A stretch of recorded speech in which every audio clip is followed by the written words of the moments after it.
Hello, my name is Ryan Inselman. I am the equipment manager with the Minnesota Wild sled hockey team, and I'm hoping to put together a video here for parents that are maybe new to the sled hockey activity, or maybe have been around for a little while and want to learn just a little bit more on how to adjust your athlete's equipment, going through every detail and every piece of equipment that your athlete will use.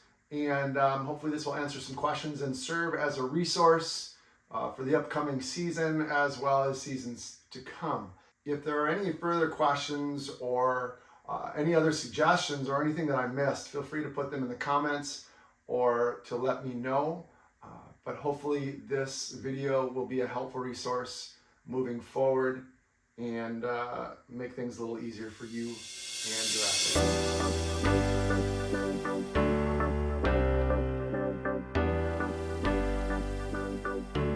Okay, so first we're going to talk about the sticks. I think we'll start simple and we'll move up to the more complex pieces of equipment like the sled itself. But like I said, first we're going to start with the stick. This is a carbon stick made by Warrior. There are also wood sticks. I think the benefit of the carbon fiber stick is that it is lighter, and for kids that are new to the activity, just having a lighter stick is just going to be easier to maneuver. They're also more durable, I believe, and they chip less, especially on the blade area. Anyway, the carbon stick is definitely the way to go once maybe you get into the activity for a little bit. In terms of the stick and what is involved, here are the two picks that are attached to the end of the stick. These are easily removed by using an Allen wrench and another wrench right here. I will actually list and put a list of tools that I think you might need to carry in your child's bag or your athlete's bag always. There's not many tools. In all honesty, I think you could get away with, well, I would say about 5 to 10 tools, but really there's only about 6 that you need to get through the season. But that's how you would take these picks off. It's just 2 bolts with an Allen wrench, and you would take these off. Now, they are replaceable. I wouldn't call them disposable, but they are replaceable. Another thing that I would suggest with the picks, they are really important. They're as important as a stand-up hockey player's blades on their skates, seeing as the blades on a stand-up player's skates are what help them move forward or backward or side to side. They are what pushes them. This is what pushes the sled hockey player. So these are important in terms of being sharp. You want them to be sharp. These are what are going to push the player forward and give them the grip to move at the speed they want to move. The way you can either replace these and just get new ones every time, which I guess I wouldn't suggest. They are reusable. These are steel. And what I do is I actually use a chainsaw sharpening bit. I ordered, I believe, 20 of these on Amazon for, I think it was $10. But it's just a chainsaw sharpening bit. And I put that on a Dremel. So it's a Dremel tool is what I use. Chainsaw sharpening bit for a Dremel tool. This is a $30 Dremel, but this is what we would use to sharpen the picks. And I'm just going to go in with this Dremel tool and go over each pick just to kind of make sure everything is sharp and as good as new. So that's one way of saving some money and reusing that I think is a great way to do it.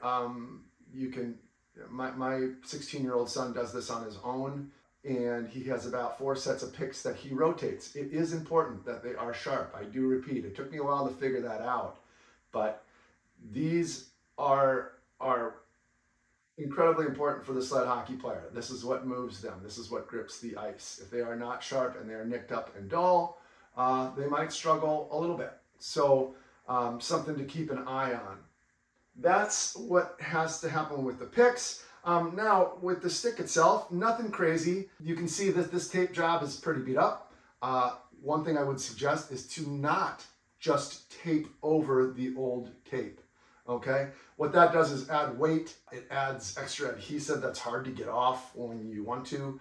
They get waterlogged being on the ice so much, but more than anything, it just adds a lot of weight, and it also takes away from the feel of the stick. So rather than taping over the old tape, what we do is we take the old tape off. I have this tool called the Tape Tiger. You can buy this at any hockey store, and all it is a little knife that slides along the tape, and you basically can go right through it like that.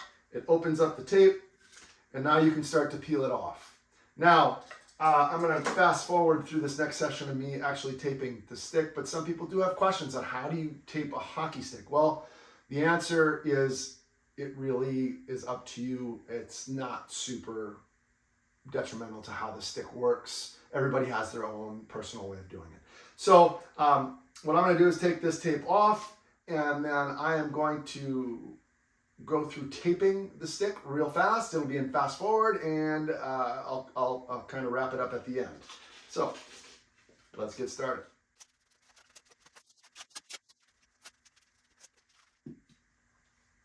Okay. One thing I do like to do once I have the tape off is I'll go through and kind of get all the extra residue off, inspect the stick, make sure it's not cracked or broken. They will get chipped on the toe from whether it's jamming it into the boards, into other sleds, or whatever it might be. They do get chipped. That doesn't make them unusable. The only time they are unusable is when there's a definite crack or a break, or there's extra flex because of the break, or obviously if they just break right at the shaft. But if they are just chipped up, they are still good as long as you don't have any breaks or cracks that are compromising the integrity of the blade and making it twist and turn. You're good to go. So one more thing real quick. This end of the stick right here is the handle. You do not have to tape this. It's all personal preference how you want to do it. Some people put tape there as a marker, as to kind of memorize where their hand goes when they slide it, so they don't have to look at the stick to know where their hand goes. So you can use tape there. It's all personal. You can use whatever color you want on top or bottom. You can do basically just about anything you want. The top is all personal preference. You need to be able to slide up and down the stick to be able to move from where you hang on when you push, which is the blade.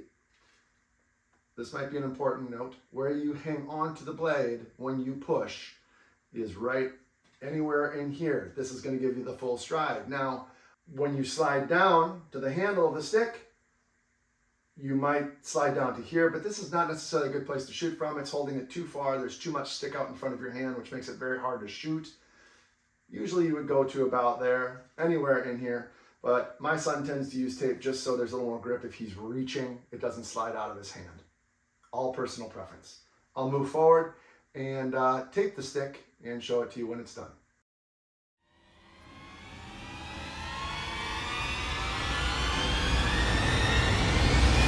Okay, so here is the taped blade. Again, this is all personal preference. You can tape it all the way up through the toe, past the toe. You can just tape the middle section, just the back section. Again, this is all personal preference on what you want to feel like, but this is a pretty standard way of doing it. Just from the heel to the toe. I start at the heel and go to the toe so that the grain of the tape is stickier moving this way, meaning when the puck rolls off the stick, it maybe has a little more grip. Not everybody does that. Some people start at the toe and go to the heel. It really doesn't matter. Black tape, white tape, pink tape, detailed tape, any kind of stick tape will do. Okay, but we have some American flag tape. Any kind of tape, stick tape will do. Doesn't matter the color. The standards are black and white. Some people like black because it hides the puck, so the goalie can't see it. Some people like white because it makes your the puck on your stick more visible when you're making passes. Or it's really a personal preference. But that's how you would tape the stick.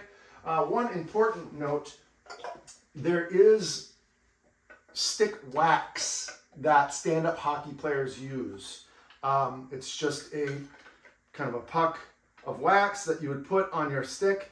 I would suggest for sled hockey players to not use wax. Do not use wax on your blade.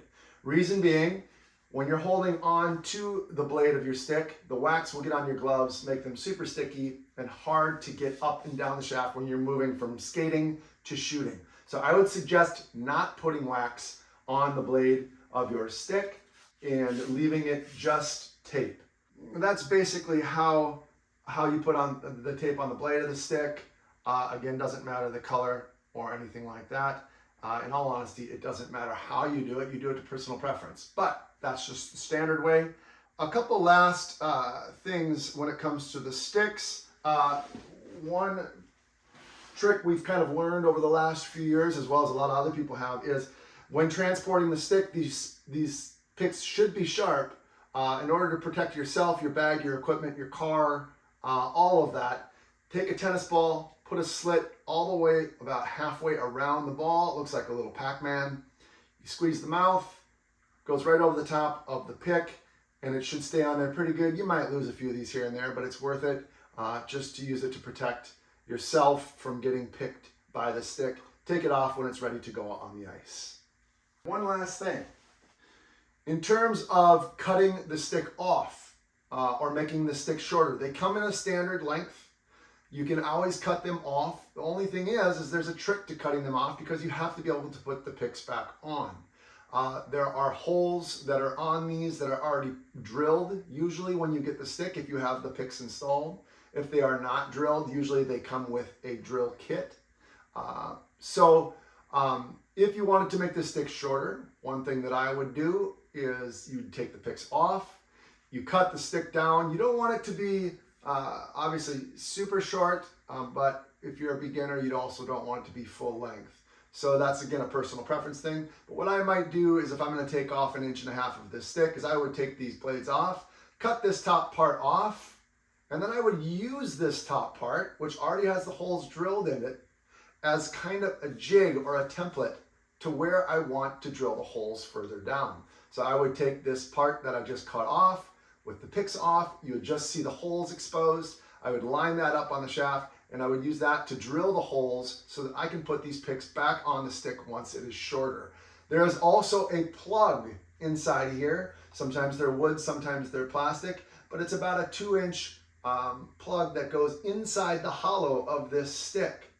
All right, so once you cut this off, you're going to have to put that plug back into wherever you cut off the stick to.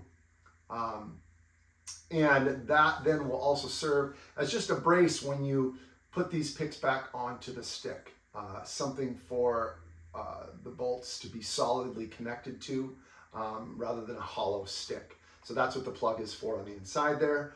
That's how you would make your stick shorter. And again, that's personal preference. Full length stick. I have an advanced 16-year-old player who's about at the end of his growth, and we cut his sticks down about 1 inch from what they came. Some people go a little shorter. Some people might go considerably shorter. But he goes about 1 inch shorter than the actual length that they come shipped. So that's about all for sticks. Gonna move on to the next topic. Just to touch base on the tools that you might need throughout the season, I suggest that every athlete or parent carries a toolkit in the bag all season long. It's kind of a must for these sleds. They're very mechanical, things come loose, things break, and things need to be adjusted. You need to have these tools with the hockey bag and with the sled at all times. What I tend to carry are a few different wrench sizes as well as Allen wrench sizes. So in terms of a wrench, you need a 3/8 wrench. This is the smaller of the two. I have a ratchet wrench that I like to use for small spaces, as well as another wrench to hold the other side, because a lot of times you'll have to have 2 wrenches being used at once. I also carry a 7/16 wrench as well, which is the bigger of the two. Same thing, I carry 2, one that's a ratchet and one that is standard to hold on the back side of the bolts when needed. For instance, on the picks of the sticks, you would use the smaller one, the 3/8 wrench, as well as the 1/8 Allen wrench. Okay, so that's those little L-looking wrenches. But this is a 3/8 wrench, and a 1/8 Allen wrench would work for the sticks. Now, when it comes to the sled itself, a 7/16 inch wrench is what works on most of the sled bolts. You can use a socket wrench as well. That works well, but I just happen to have one of the ratchet wrenches themselves, which serves kind of the same purpose. And then also a 3/16 Allen wrench. This is the bigger one. This is for some of the Allen nuts that are on the sled itself. I will hopefully put a list of these in the summary or even a picture of them on this video.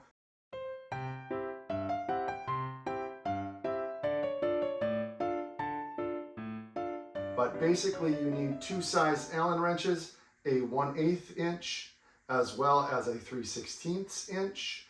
And then you would need two size wrenches. It would be a 7/16, which is the smaller one, and then let's see, what was the other? I'm sorry, which was the bigger one, and then the 3/8, which is the smaller one. So those two size wrenches, those two size Allen wrenches should get you through most of the season and doing most of the adjustments you need. I also just use a little container. We happen to use an eyeglass container that we put those tools in, and it's a way of keeping them in the bag and organized. The other tools we do use that I've already shown you is this tape tiger to take the tape off the stick. Don't necessarily need this, just makes it easier. And there's also a tape scissors, which is basically like an athletic tape scissors or a doctor's tape scissors. You don't need this either, but you can just use your regular scissors, but it is helpful. Then I also mentioned the chainsaw sharpening bits for your Dremel tool. These seem to work really well. They do wear out, so that's why we have many of them. And this is just a cheap Dremel from Home Depot. As far as tape goes, I find the Refrew Pro, RENFREW Pro, is some of the better tape that tends to last longer. Not necessary. There's plenty of different kinds out there, but this is what we use, Refrew Pro. That's all the tools for now. The next thing we'll talk about are the blades, the sharpening and the setup. This is a Unique Inventions razor sled. These are the blades. These are Blade Tech blades, which are, I find, to be the best out there. Blade Tech blades tend to keep their edge and they stay sharp longer. It's a higher quality steel. You also get a lot more steel and metal to use in terms of how big the blade is, how tall it is. You get a lot more metal, which means they're going to last a lot longer through all the sharpenings. When you're taking metal away through sharpening them, they're still going to last a nice long time because they are just a taller blade with more metal available. I think they're a good looking blade. They come in a lot of different finishes, but either way, this is what it tends to work for us as of right now. This is how close the blades are.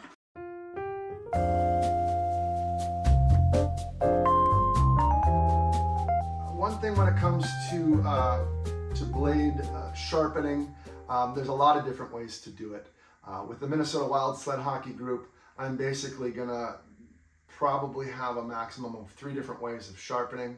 For the bigger, more advanced athletes that have a little bit more weight, I'll probably do anything from a 3/4 hollow to a 1-inch hollow. And again, this gets really nerdy and complicated. I'm trying not to go into that. Basically, for the older kids, the hollow of the blade is going to be more shallow, meaning more flat rather than more curved. If you were to look down the blade, like this, each blade has a hollow.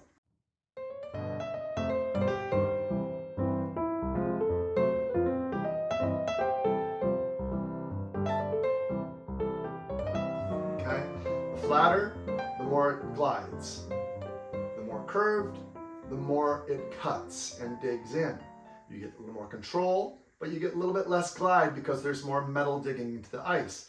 The shallower the hollow, meaning 3/4 inch or 1 inch, gives you more glide, but a little bit less grab, seeing as there's not as much metal pushing into the ice.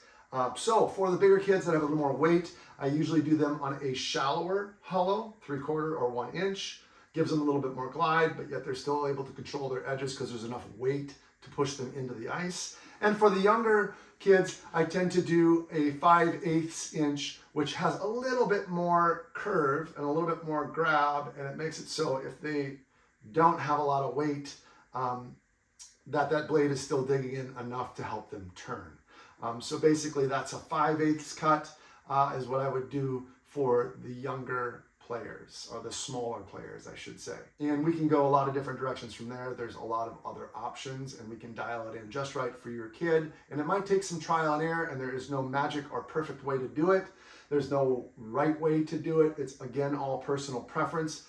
But it is a fact that if there is less hollow and it is shallower, you will be able to glide easier and faster with less effort. The more curve, the more hollow, the more drastic the hollow, the more you will be able to grab and turn and cut into the ice. But you will be slightly less glide because more of that metal is digging into the ice. So we can talk more about that for anybody who is interested, but that's how I'm going to basically divide the kids into two groups in terms of how I sharpen the skates, or the blades. With the blades themselves, it's very important when you are traveling with the sled to put a skate guard on the blades. All I'm using on my sons, since the blades are close enough together, is one guard that covers both. This is just a regular skate guard you can buy for stand-up skates, and it just is wide enough and stretches out enough to cover both blades.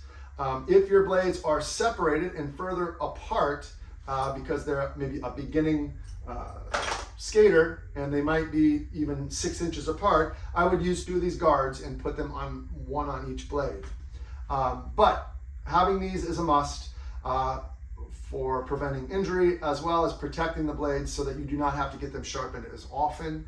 They can really get dinged up on car doors or driveways or walls or anything like that. So I highly recommend using a skate guard for your blades. Now, when it comes to how far do you put the blades apart? Well, that's again personal preference. For the newer skater, they should be further apart. That gives them better balance, more surface to kind of sit on and not be so tippy. The closer you put them together, the more tippy the sled gets, but it also gives you more ability to turn quicker, makes you more agile, makes you able to change directions a lot faster, makes you, you're able to get up on the edge of the sled easier. It's easier to tilt the sled.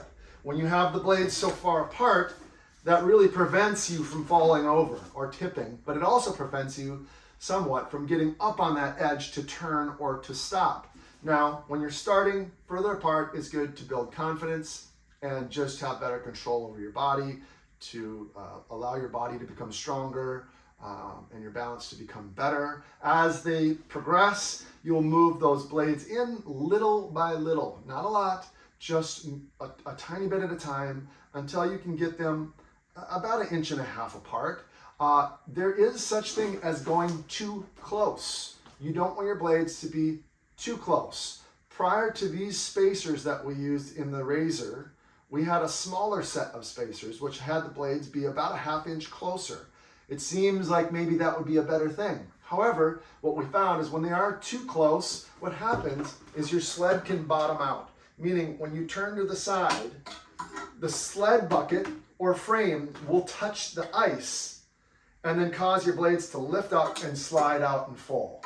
All right, so by having them too close, it makes it more easier for your bucket to bottom out or touch the ice, and then your blades lose contact, you slide, you fall, and slide across the ice.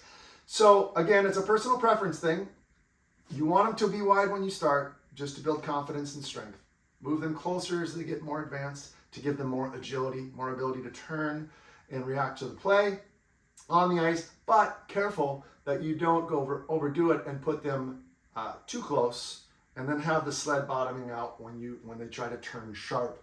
The plastic hits the ice and pushes the blades out, and they lose grip. So we moved out to 1.5 inches from about 1 inch, realizing that's what happened. So that's just another thing to think about. So now another question is there a front and a back to the blade? Should you keep track of how you put the blades on the sled to make sure there's always a front and back? And the short answer is yes, you should. When you buy a new set of blades and you're starting from scratch, keep track of the front and the back of the blade. Now, if you have an old set of blades that have been sharpened a bunch and they're kind of getting down, you might not have to worry about what the front and the back is. Or if it's a beginning skater and they are not very comfortable on their edges or on their blades yet, you don't have to worry about front and back of the blade. But if you do buy a new set of blades and you're starting from scratch, I would suggest marking the blades with a Sharpie or somehow knowing what the front and the back of the blades are. Because the sharpener itself, we use a Spark sharpener at the Minnesota Wild Sled Hockey group, the sharpener will create a front and a back, and they do look different. They are slightly different. The back is more rounded, while the front is a little bit more, not quite so steep in how it's sharpened. So yes, there is a definite front and back, and you can keep track of that by using a Sharpie and marking the blade however you'd like. So front and back is important. Another trick that we've learned over the course of 3 years is if the outsides of your blades on your sled get nicked up and dinged up and they just feel really rough and they've been beat up over the course of a tournament weekend, the only edges on a sled that are used are the outside edges of the blades, meaning this and this. Those inside edges are very, they aren't used nearly as much as the outside. So if you feel the outside of the blade being really rough, really beat up, really dinged up from hitting metal or getting on and off the ice, what you can do is take these blades off and switch them. Meaning, take this blade, put it on this side. This blade, put it on the opposite side. That puts the inside edges, which weren't used as much and are in better shape, it puts them on the outside, which kind of gives you more life out of the blades between sharpening. I find that to be a really important trick. We still use that on a regular basis with all the skaters at the Minnesota Wild. If I notice and we're in a pinch and we don't have time to sharpen, I'll just take their blades and I will switch them. That gives them a fresh edge on the outside, which is the most important part on the sled, seeing as that's how you're turning and stopping. The inside of the blade, again, doesn't do too much. It doesn't really ever get used like the outside edges do. So in terms of the blades, that's about all right now. I can go into more detail with sharpening if you have any further questions.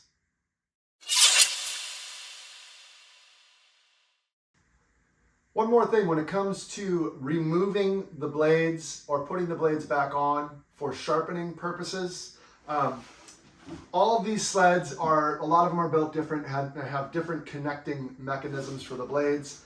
These blades on the Razor use a regular bolt as well as another locking bolt on the other side. So again, all I would need is this, let's see what this is, 7/16 wrench on one side and a 7/16 socket on the other side to take these off. They should be on there very, tight, not so much that you can't get them off, but they should definitely be snug when you put the blades on. But taking the blades off, all you have to do is loosen those up about 2 to 3 turns. You do not have to take the locking nut all the way off. The blades should just slide right out very easily on both sides. You leave the actual bolt in there. You can hand them to a person like me who will sharpen the blades for the Minnesota Wild Sled Hockey team, and I will take them and run them through the sharpener using the adapter that comes with the machine for sled hockey blades. I will use that. I'll put the blades in that adapter, sharpen the blades, give the blades back to you, and you can actually then just put them back on the sled the same way they came off, keeping track and noting where the back and the front of the blade is as you have them marked, and they can just go back on and they'll be ready to go.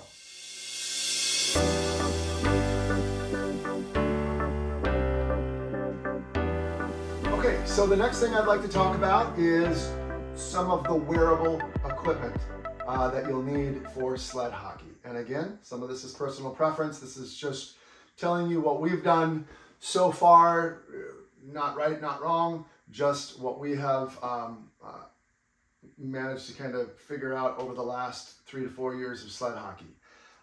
As far as equipment goes, you will need mostly the same equipment as stand-up hockey, minus blades on your skates. And for a lot of people, you will not wear the padded breezers or shorts or hockey pants or whatever you'd like to call them. You would not necessarily have to wear those. You might already have a cover that goes over your bucket and over your legs to protect them, or maybe you just don't have anything, and there are plenty that go about it that way. I like to have my son wear breezers just because who knows what can happen out there with the ends of the sticks and the picks and all of that different stuff. It gets very physical. So having some protection on the top of the legs that are exposed on the top side of the bucket, I think is safe. All of the equipment you use in stand-up hockey, you could use in sled hockey, minus the blades on the bottom of the boot. So starting with the boot, a lot of people will just use actually a hockey skate without the blades. Okay, so they'll just take the blades off the hockey skate boot. We've done this. We also have a lift on my son's that we found that helps him with his gait and walking and his balance. But it's basically just a hockey skate boot with the tuck, which is the white plastic part that holds the blade, taken off of the skate. And you can have any hockey store do that, or if you can figure it out on your own, but hockey stores would be happy to take a used pair of skates and take the tuck and the blade off of the skates so that they're usable for your sled hockey player. The reason for using the boots is it protects the feet. They are a hard-shelled boot, and they protect from the picks, the pucks, the sleds, and everything else. It is good to protect the feet, even though my son can't feel his. This helps protect his feet to make sure that they are not going to get all banged up. So a regular hockey skate boot, whatever skates tend to fit best with your son or daughter, or sometimes boots won't work because maybe their foot just is going to have a hard time getting in this rigid of a boot, in which case people will use different kinds of winter boots or even tennis shoes work just fine. You can also use a skate cover, which stand-up players will use. It's a protector, a foot protector for blocking shots. You can strap this onto your shoes or your winter boots to help to also protect your foot.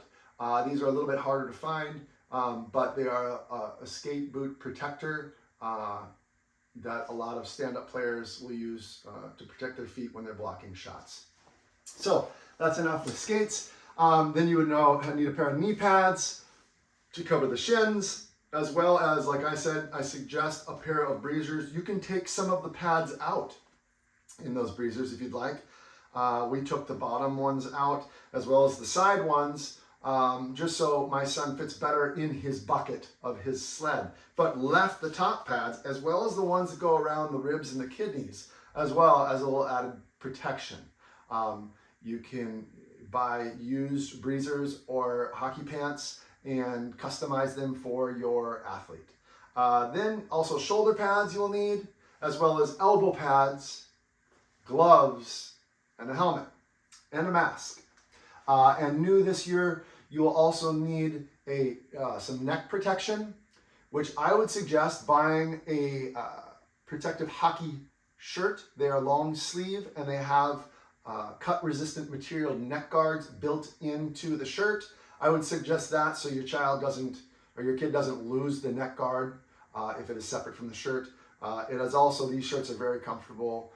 Most kids adapt to them very quick, but wearing that neck guard shirt, the combo with it connected, tends to be, I think, the best way to go if you want it to be comfortable and also for them not to lose the neck guard that is detached.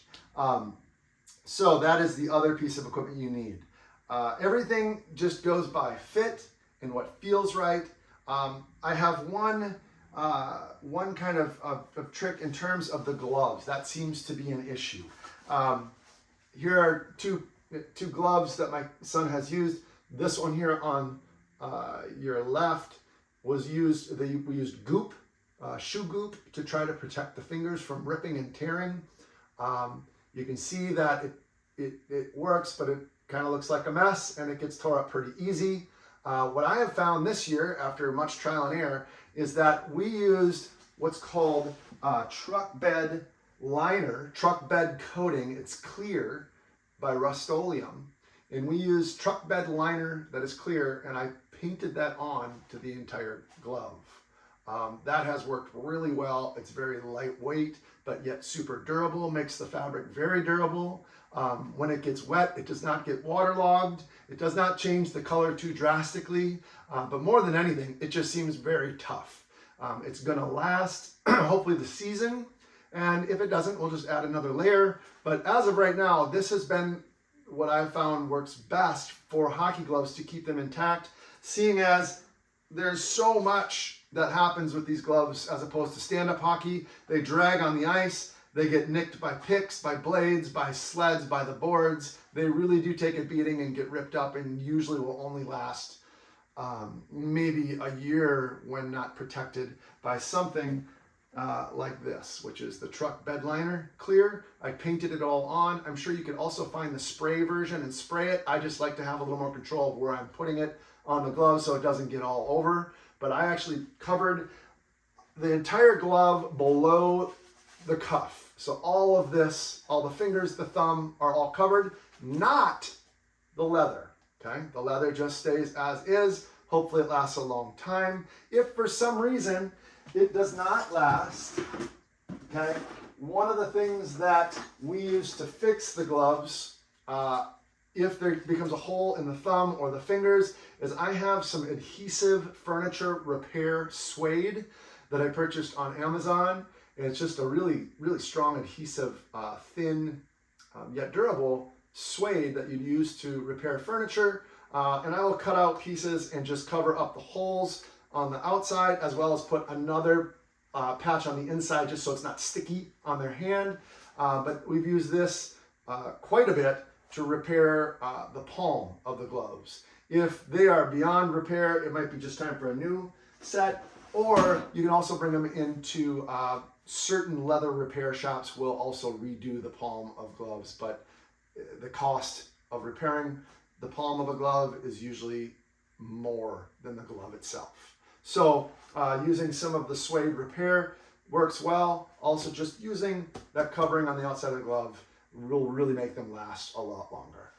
As far as the equipment goes, a rule of thumb that I think works best is you want your gloves, the edge of your gloves, to touch where your elbow pad starts. Your elbow pads should go from the glove all the way up through past your elbow, and they should touch where the shoulder pads start. Okay, the shoulder pads go all the way up to the neck guard that's attached to your shirt.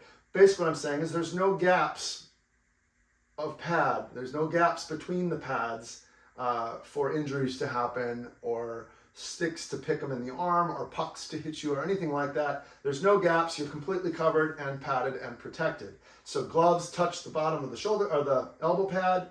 Elbow pad top touches the bottom of the shoulder pad. Everything's connected all the way through.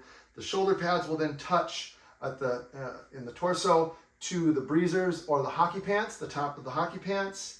All right, the hockey pants will go down and touch to the top of the knee pads, and the knee pads will go all the way down and touch to the tongue or the top of the hockey boot. Again, leaving no gaps between the equipment, feeling totally protected. I think that's kind of the best rule of thumb in how to fit your pads to the player. You don't want to have a ton of big gaps. That just leaves you exposed to injuries from sticks and pucks and everything else that happens on an ice rink.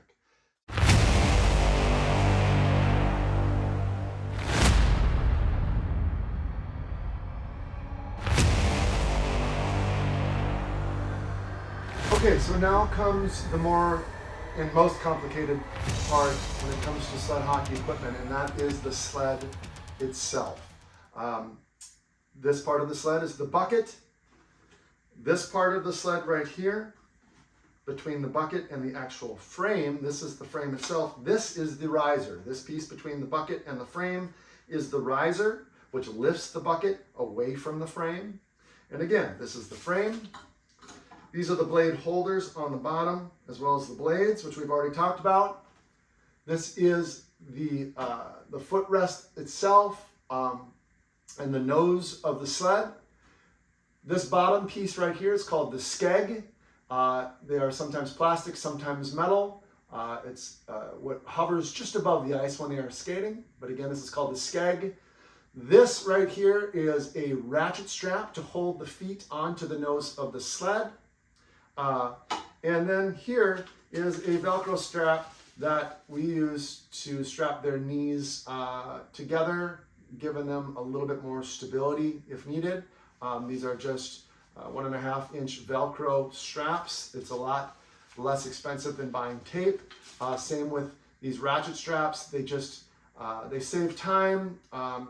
You don't have to search for your roll of tape. You don't have to throw a bunch of tape away at the end of practice and games. They're definitely tighter and more snug and more durable. Just save time and headache. So these ratchet straps you can also purchase at Unique Inventions. And they can instruct you on how to put these on, but they basically just go on with a Phillips screw and a lock nut on the back, and you might have to drill a hole in there just to connect them, as well as here. I drilled holes in both of these spots just to be able to connect them to the frame, to the nose piece, and be loose enough to be moved around. And then the actual ratchet strap itself is great. It just really keeps everything nice and snug on the feet. And again, these Velcro straps right here are really handy because it just saves on tape and mess and waste. So we bought like 10 of these and end up using maybe 2 or 3 of them a year, maybe only 1 if we don't lose them. That's the basics of the parts of the sled. Again, all of this is connected with basically 3/8, 7/16-inch nuts and Allen wrench screws, and all of it is pretty universal throughout the piece of equipment, so that's why you only need a few tools. Now, set up on the sled. First question that I get a lot is, how high should the bucket be? How high should you raise this riser? Or maybe your sled doesn't even have a riser on it. Most beginning sleds do not. The higher you sit up in the sled, the more tippy and unstable it becomes. You get your center of gravity higher, it makes it just more unstable. However, it also makes it, once you are comfortable and strong enough and have a good enough sense of balance, it makes it easier to turn and be more agile and more maneuverable. So they're definitely something a player should try to move into as they get more advanced, but starting out, having no riser is completely fine. Having the bucket sit right on the frame is absolutely acceptable and might be what is used for the first year to 2 years of sled hockey, even longer depending on the ability or disability. It might be that they stay in a sled without a riser their whole hockey career. But if they are a more advanced player, they will and should move into a riser setting. This riser is adjustable. You can move the bucket up or down based on these teeth and how they lock in with the brace. I also, on my son's sled, put this one higher, the front one higher than the back. What that does is it tilts the bucket slightly and puts a contour to it to fit how his legs sit in the sled. So this is tilted slightly back, which then has the bucket itself on the inside follow the contour of his legs when his legs are bent and he is skating. So that's all again personal preference. You don't have to tilt it. It can be completely flat. The big thing is how high do you put it? And the simple answer to that question is you want to have them sitting high enough to where when they have their arms hanging straight down with their gloves on, their knuckles with their hands closed should just barely graze the ice. When they swing their arms like this, their knuckles should just barely graze the ice. That's how high the bucket should be. Now, if the bucket is way too low, what happens is they put their arms down, their knuckles are touching the ice, and their elbows are bent. That's not what you want, because then if you're pushing through with your sticks on that stride, the ice is going to cut off your arms. It's going to stop your arms from moving any further because they're going to be bent. It's going to be really hard to push any further and extend those arms. So you want your hands, when you're pushing with your sticks, the knuckles will just barely graze the ice. So when you want to set the height of your bucket, have them sit in the bucket. You can balance it, hold it, prop them up so that they're stable. Have them hang their arms straight down. The knuckles should just barely graze the ice. That's how high the bucket should be. It's all based on the individual, how tall they are, and the length of their arms. You also don't want them to be so high that their knuckles are, say, 4 inches from the ice. That's going to make them super tippy right to left, and it's not going to really do them any good. It's not going to make anything any better. It's not going to give them any advantage in any way, being higher, especially too high. You want it to be where your knuckles are just grazing the ice while sitting in the bucket. Length of sled. That's going to be very dependent on your athlete. Double amputees obviously will have a sled that is much shorter. It might only actually go might end right past the bucket, right here. Those with legs or one leg, that is going to vary based on their height and their length. What we have found is that a slight knee bend is ideal. My son can feel his legs and has control over at least the upper part of his legs. So he uses his legs to his advantage still. There's some strength there that helps him with balance and stability. So the length for him is just so he has a slight bend in his knees. And so that's how long we make the sled. That's going to vary from kid to kid. And they might want their knees completely bent. They might want them completely straight. It might be an experimental thing where you go back and forth trying to figure out what feels most comfortable.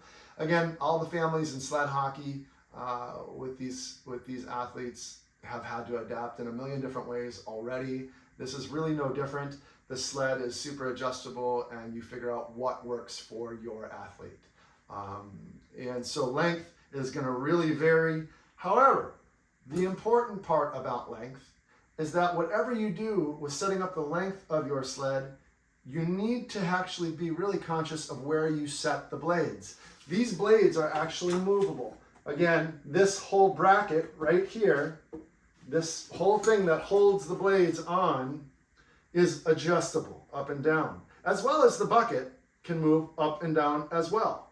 But they kind of work in tandem, meaning you can only move this as far as this bolt is here, or you can only move it back as far as this bolt is here, or bracket. So they work kind of in tandem, but you do need to find the balance point of where to put the blades underneath the bucket so that they sit flat. When they are skating on the ice, you will know if everything is great because this white piece, the skeg right here, will just hover. It will hover about 1 inch above the ice as they're skating. It should just kind of hover, maybe bounce a little bit and wave a little bit up and down, but it should just hover above the ice. If it is always on the ice, say this skeg is always pushing on the ice, it never comes off the ice, that means their balance is too far forward. Now, you can just kind of look at this and you're going to have to use your imagination, but if this set of blades was pushed all the way back underneath the bucket, that means the weight would sit more forward, which means this skeg would push onto the ice. We don't want that. That's going to cause friction, lose speed, and it just makes the whole sled out of balance. You want these blades to be in a place where it's perfectly balanced, okay? Where when they're sitting on that bucket, it sits flat and they're not leaning way back. So if your child or your athlete leans back in their sled and it pops up like this and they're laying on their back, well, that means the bucket is too far back and the blades are too far forward. That puts all the weight in the back here and it's going to make them fall back like that. If you see them on the ice in practice where they're always laying on their back, that means that these blades are too far forward or this seat is too far back or both. Okay, so finding that balance point is important. As you can see, this is about where ours is. This seems pretty standard. The blades being slightly forward, all right, slightly forward, but not drastically forward. This can all be adjusted front to back. If you are going to adjust things like this, meaning the blades moving them forward to change the balance point, or moving the blades backwards to change the balance point, or moving the seat forward or backwards, or adjusting the blades out or in, meaning moving your blades from far out to in. Everything should be done in small adjustments. And even more importantly, everything should be done at a practice, not at a tournament weekend or at a game. All right, all of this should be done at a practice. Actually, all of it should be done over the course of many practices. Meaning, if you're going to adjust the balance of your blades or your bucket, it should only be done in maybe 1/4 inch increments, maybe a 1/2 inch increments, so that the athlete has a chance to get used to the changes and their body has time to adjust. And then you can take a look at it again and see if everything looks in balance, meaning the sled is sitting where it should, even when they're in stride, when they're moving. Again, when they're moving, if they're pushing and you see the tip of the nose of this sled keep bouncing way up in the air, that means their balance point is too far back. It means the bucket is too far back and the blades are too far forward, or one or the other. Or opposite, if they're really leaning forward and this skeg is really digging into the ice, you're going to need to make adjustments, but don't make all of the adjustments at once. What I've found is that too many adjustments that happen at once, let's say you're moving the bucket as well as the height, as well as the blades forward, as well as the blades in closer, that's way too many adjustments for an athlete to be able to handle in one session. Doing one thing at a time or doing just super small increments at a time is the way to go without freaking them out and making them feel super uncomfortable and hate it. You don't want that to happen. So small movements, small adjustments. Another thing that's a really good thing to have in terms of adjusting a sled is a hammer. A hammer, preferably a soft rubber mallet, but honestly any of them will do, because these posts get bent, they get nicked up, they don't move as easy as you think maybe they should.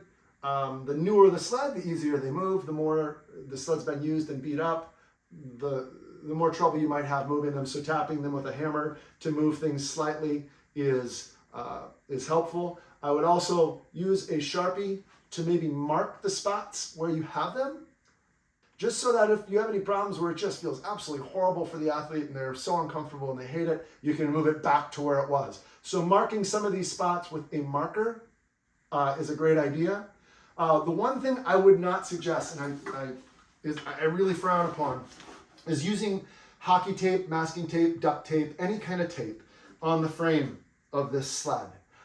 Using tape might seem like a great idea at first, but after some use and getting it beat up and being warm, cold, wet, and all the elements that come with being on an ice rink, that tape will start to deteriorate, and when you pull it off, it leaves a whole bunch of residue, and it makes it super hard to adjust these brackets, moving them forward and back. It gets caught up in that tape residue and makes adjusting the sled really frustrating and really hard to do.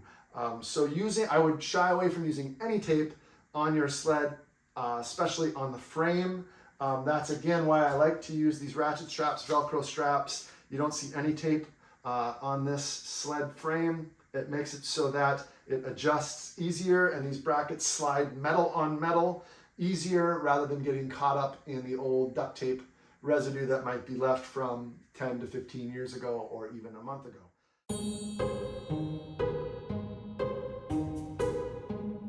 Equipment manager with the Minnesota Wild sled hockey team, and I'm hoping to put together a video here for parents that are maybe new to the sled hockey activity, or maybe have been around for a little while and want to learn just a little bit more on how to adjust your athlete's equipment, how to make things a little bit more custom and adaptive for the athlete.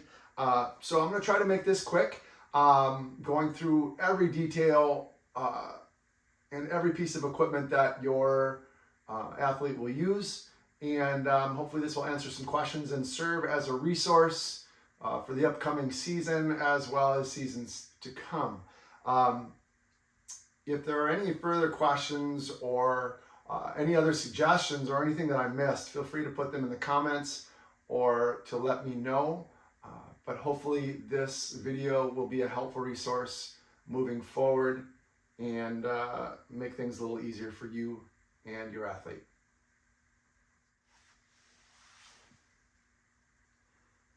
Okay, so first we're going to talk about the sticks. I think we'll start simple. We'll move up to the more complex pieces of equipment like the sled itself. But like I said, first we're going to start with the stick. That's how you would adjust this sled. Again, the height of it is the most important, I believe, to make sure their hands are not getting stopped by the ice by being too low or being too high up and being super tippy and unstable.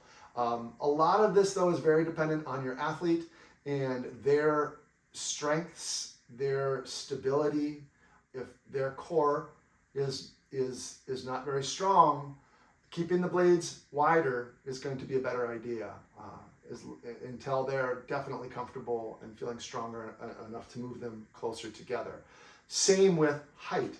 If they have a weaker core or not that strength, putting them higher up is going to make it harder. So keeping the bucket closer to the frame will give them a little more stability, keeping the center of gravity lower.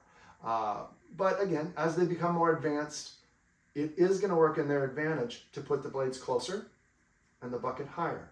It makes them more agile, easier to turn on a dime and be quicker and be more able to maneuver.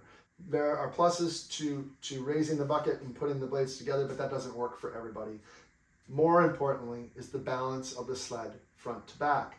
Moving the blades front to back independently from the bucket, making sure you find that balance point. And I will be honest, it takes sometimes a couple hours, a couple practices. It's not necessarily the easiest thing to do. You just have to be patient and do it in small increments, little by little, getting to that point where the balance seems right, the sled seems like it's riding flat, the skeg is not digging into the ice, nor is the tip of the sled or the toe of the sled popping up in the air. It's just sitting very stable. The athlete looks very stable. That's about all I have to say with the sled adjustments. Again, most of these sleds are adjustable in so many different ways. The more advanced they get, the less adjustable the sleds get. The beginner sleds, which is the Rev Force 1, I believe. There's also Rev Force 2s and some older versions.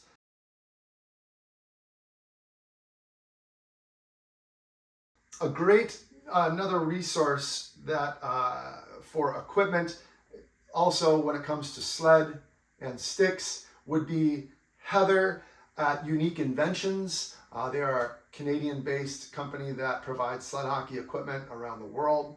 But Heather is usually the person you'll get on the phone there as of 2024.